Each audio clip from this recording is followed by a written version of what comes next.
दोस्तों, आज मैं फिर एक बार नई परख के दर्शकों को सीधा संबोधित करने वाला हूँ। हमेशा की तरह मेरी बात बिना किसी लाग लपेट के, बिना किसी हेर-फेर के सीधी और सटीक होगी। दोस्तों, चुनाव में हर नेता जीत का दांव लगाता है, लेकिन अगर नहीं जीते और अगर जीते भी तो जीत पूरी नहीं हुई, आधी-अधूरी हुई तो क्या होता है? ऐसे हालात के अंदेशे से नेता और पार्टियां हमेशा प्लान बी बनाते हैं। आपसे नेताओं के प्लान ई के बारे में बहुतों ने चर्चा की होगी, लेकिन आज मैं आपसे नेताओं के प्लान बी के बारे में चर्चा करूंगा।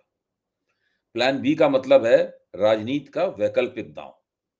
दूसरे नंबर का दांव, जिसके बारे में चर्चा नहीं होती, जिसको छुपा के रखा जाता है, लेकिन वक्त पड़ने पर थैले से निकलता है प्लान बी। इस समय बिहार की राजनीति में प्लान बी की अगर किसी को सबसे ज्यादा जरूरत है, तो वे हैं मौजूदा मुख्यमंत्री नीतीश कुमार। मैं मानता हूं कि हर नेता ने प्लान बी बना रखा होगा, लेकिन सबसे दिलचस्प होगा नीतीश कुमार का प्लान बी। कल प्रचार थमा रहेगा और परसों वोट पड़ेंगे। दक्षिण और मध्य बिहार के 18 जिलों की 121 सीटों पर मतदाता अपना फैसला देंगे। नीतीश कुमार की बड़ी-बड़ी सीटें यहां फंसी हुई हैं। इस पहले दौर में अगर वे नाकाम हुए, तो राजनीति से उनका पत्ता साफ हो जाएगा। खास बात यह है कि नीतीश एक ऐसे नेता हैं जिनके चारों तरफ साजिशें हो रही हैं। जिन्हें वे अपना मानते हैं, वे भी साजिशें कर रहे हैं। यानी जनता दल यूनाइटेड के भीतर भी उनके खिलाफ षड्यंत्र चल रहा है। जो पिछले 20 साल से उनके समर्थक हैं यानी भाजपा वाले, वे हैं तो दल के बाहर, पर वे भी उनके दल के भीतर के तत्वों के साथ में उनके खिलाफ साजबाज करने में लगे हुए हैं। जनता दल यूनाइटेड की एक पार्टी के तौर पर स्थिति ऐसी है कि वो सीधे-सीधे 2 गुटों में बँट गया है। एक गुट में वो लोग हैं जिन्होंने अपने सारे अंडे भारतीय जनता पार्टी की टोकरी में रख दिए हैं। इनके नेता हैं ललन सिंह। दूसरे गुट में वो लोग हैं जो कुछ समाजवादी रुझानों के हैं और नीतीश कुमार वो मानते हैं कि नीतीश कुमार मुख्यमंत्री बने रहें और भारतीय जनता पार्टी को मुख्यमंत्री पद पर अपना आदमी बैठाने की नौबत ना आने पाए। वो लोग अभी भी नीतीश कुमार की जो पुरानी कथित समाजवादी राजनीति है, उस राजनीति के साथ कहीं न कहीं उनके तार जुड़े हुए हैं। नीतीश कुमार की सारी मुश्किल इसी बात को लेकर है कि वो अपनी पूरी पार्टी को भी अपने प्रति वफादार नहीं पा रहे हैं। भारतीय जनता पार्टी के प्रति तो सतर्क हैं ही। सवाल ये है कि क्या उनकी सतर्कता अपनी ही पार्टी में उनके खिलाफ साजिश कर रहे लोगों के संबंध में है या नहीं है? एक रिपोर्ट के अनुसार मतदान से पहले ही एनडीए के कुनबे में नीतीश कुमार के खिलाफ मोर्चाबंदी शुरू हो चुकी है। नीतीश के ही सिपहसालार बीजेपी का स्लीपर सेल बने हुए हैं और उनके खिलाफ साजिश कर रहे हैं। इनमें सबसे आगे जनता दल यूनाइटेड के 2 बड़े नेता हैं। जनता दल यूनाइटेड का एक भी बड़ा नेता यह नहीं कह रहा है कि नीतीश कुमार ही अगले मुख्यमंत्री होंगे। इस रिपोर्ट के अनुसार गृह मंत्री अमित शाह ने एक बयान देकर लकीर खींच दी है कि अगला मुख्यमंत्री विधायक तय करेंगे, जिसका जेडीयू के किसी कोने से प्रतिकार नहीं हुआ। मतलब साफ है कि नीतीश की कोर टीम ने ही चुनाव से पहले उनको मझधार में छोड़ दिया है। इस रिपोर्ट के अनुसार जेडीयू के बड़े नेताओं का समर्पण नीतीश के बजाय बीजेपी के लिए ज्यादा दिखाई दे रहा है। ललन सिंह और संजय झा जैसे नेताओं की स्थिति उस बिल्ली की तरह है जो अपने मौके का इंतजार कर रही है। जो लोग भी नीतीश कुमार की राजनीति को करीब से जानते हैं, उनका ये मानना है कि सामान्य परिस्थिति में नीतीश कुमार ऐसा नहीं होने देते। जिस पत्रकार की ये रिपोर्ट है, उसने पटना के गलियारों के हवाले से बताया है कि नीतीश के स्वास्थ्य को देखते हुए कुछ अधिकारियों और भाजपा के साथ जुड़ी जेडीयू टीम ने उन्हें पूरी तरह से अपने शीशे में उतार लिया है। ये पत्रकार कह रहा है कि अब नीतीश कुमार की स्थिति मुगलिया सल्तनत के उस आखिरी बादशाह बहादुर शाह जफर जैसी हो गई है, जो जिसे नहीं पता था कि कौन उसके साथ है और कौन उसके खिलाफ। नीतीश कुमार को उनकी अपनी ही पार्टी में उनके ही लोगों ने असहाय बनाने में कोई कसर नहीं छोड़ी है। दोस्तों, नीतीश कुमार जब जानते हैं कि ललन सिंह क्या कर रहे हैं, तो उसके बावजूद भी वो उनसे अपना पिंड क्यों नहीं छुड़ाते? ये परिस्थितियों का तकाज़ा है। आपको ध्यान होगा भाजपा के एक नेता थे सुशील मोदी, जो अब इस दुनिया में नहीं है। नीतीश कुमार के व्यक्तिगत मित्र थे। नीतीश और भाजपा के बीच में वो एक पुल का काम किया करते थे। और उस ज़माने में सुशील मोदी नीतीश कुमार के जिस लेफ्टिनेंट से सबसे ज़्यादा चिढ़ते थे, वो थे लल्लन सिंह। मैंने खुद एबीपी के एक कार्यक्रम में सुशील मोदी को कहते हुए सुना है कि सबसे ज़्यादा गड़बड़ अगर कोई आदमी करता है, तो इस आदमी का नाम है लल्लन सिंह। ये सबसे ज़्यादा खतरनाक आदमी है। जैसे ही कुदरत ने सुशील मोदी को भाजपा से छीना और एक तरह से नीतीश कुमार से भी छीना, वैसे ही नीतीश कुमार की निर्भरता लल्लन सिंह पर बहुत ज़्यादा बढ़ गई कि उन्हें भाजपा के साथ में एक पुल चाहिए था और उस पुल का काम लल्लन सिंह ने किया। और यह करते-करते ये स्थिति बन गई है कि वो पूरी तरीके से भाजपा के एजेंट हो गए हैं और नीतीश कुमार के हितों के खिलाफ काम कर रहे हैं।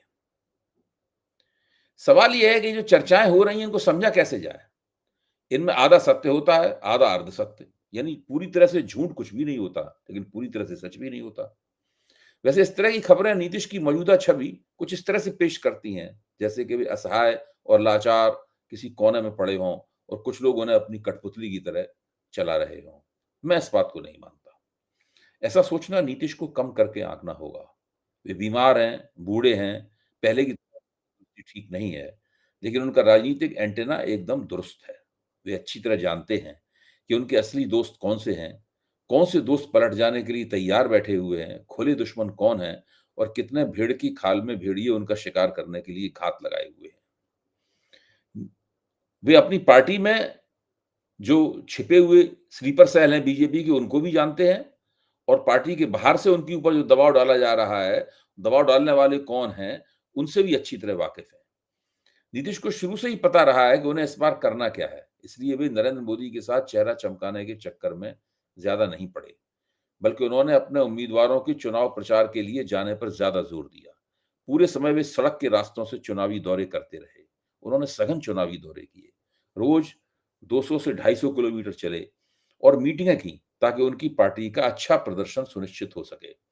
अगर इस दौर में नीतीश ने 18 से 20 सीटें नहीं जीती, तो वे मुख्यमंत्री नहीं बन पाएँगे। उन्हें पता है कि तभी वे उन शिकारियों से बच पाएँगे जो उनकी पार्टी के भीतर हैं और बाहर भी। भाजपा उनकी इन गतिविधियों को ध्यान से देख रही है।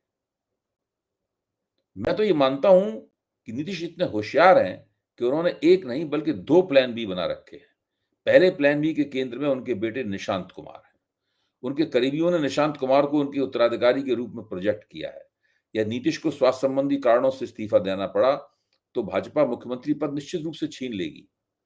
वह तो पहले से ही इसे हथियाने के लिए घात लगाए बैठी हुई है। उस सूरत में निशांत को उप मुख्यमंत्री बनाकर ही सत्ता की डोर पकड़े रखने की कोशिश की जाएगी।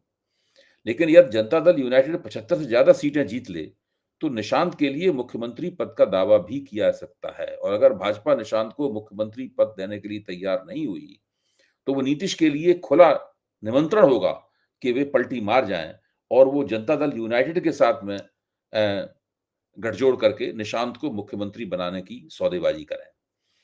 निशांत इसकी तैयारी करने के लिए आजकल समाजवादी साहित्य पढ़ते रहते हैं। नीतीश के पलटी मारने की स्थिति उस समय तब खास तौर से बनेगी जब प्रशांत किशोर की पार्टी किसी तरह से भाजपा के 8 से 10% वोट काट लें। एनडीए के 120 से नीचे जाते ही उनके पलटने की भूमिका बनने लगेगी। ध्यान रहे, नीतीश की एक-एक गतिविधि की पूरी रपट जेडीयू में भाजपा के एजेंट अमित शाह तक पहुंचाते रहे हैं। भाजपा इस पर बिल्कुल भरोसा नहीं करती।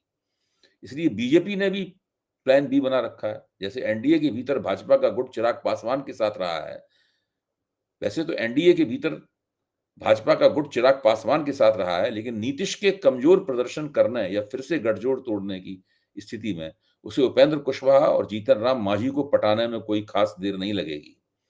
कुशवाहा को कुशवाहा समुदाय का चेहरा बनाकर डिप्टी सीएम सम्राट चौधरी का विकल्प तैयार किया गया है, जो सीएम पद के दावेदार हो सकते हैं। इसके अलावा यदि एनडीए जीतता है, तो बीजेपी सीएम पद पर दावा कर सकती है।